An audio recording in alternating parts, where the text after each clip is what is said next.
بسم اللہ الرحمن الرحیم۔ ایک کافر نے بزرگ کو کہا کہ اگر تم میرے 3 سوالوں کا جواب دے دو تو میں مسلمان ہو جاؤں گا۔ سوال پہلا، جب ہر کام اللہ کی مرضی سے ہوتا ہے تو تم لوگ انسان کو ذمہ دار کیوں ٹھہراتے ہو؟ دوسرا سوال، جب شیطان آگ کا بنا ہوا ہے تو پھر اس پر آگ کیسے اثر کرے گی؟ تیسرا سوال، جب تمہیں اللہ تعالیٰ نظر نہیں آتا تو تم اسے کیوں مانتے ہو؟ بزرگ نے اس کے سوال کے جواب میں پاس پڑا مٹی کا ڈھیلا اٹھا کر اس کو مارا۔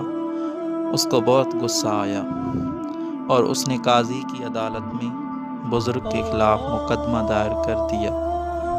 قاضی نے بزرگ کو بلایا اور ان سے پوچھا کہ تم نے کافر کے سوالوں کے جواب میں اس سے مٹی کا ڈھیلا کیوں مارا؟ بزرگ نے کہا، یہ اس کے تینوں سوالوں کا جواب ہے۔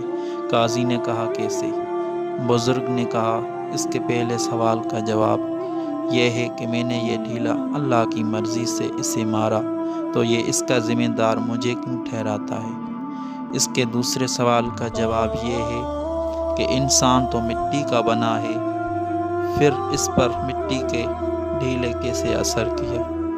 اس کے تیسرے اور آخری سوال کا جواب یہ ہے کہ اس سے درد نظر نہیں آتا تو اس سے محسوس کیوں ہوا؟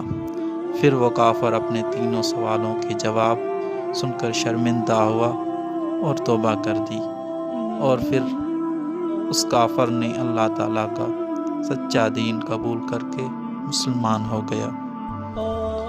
اس کہانی سے ہمیں یہ سبق ملتا ہے کہ ہمیں اپنے ایمان اور اللہ تعالیٰ پر پورا یقین ہونا چاہیے۔ اگر آج کا ویڈیو آپ لوگوں کو اچھا لگا ہے تو میرے YouTube channel Islamic Azhar TV کو ضرور سبسکرائب کریں اور ساتھ والی گھنٹی کو دبانا نہ بھولیں، اور پھر ملیں گے ایک نئی ویڈیو کے ساتھ۔ تب تک اللہ حافظ۔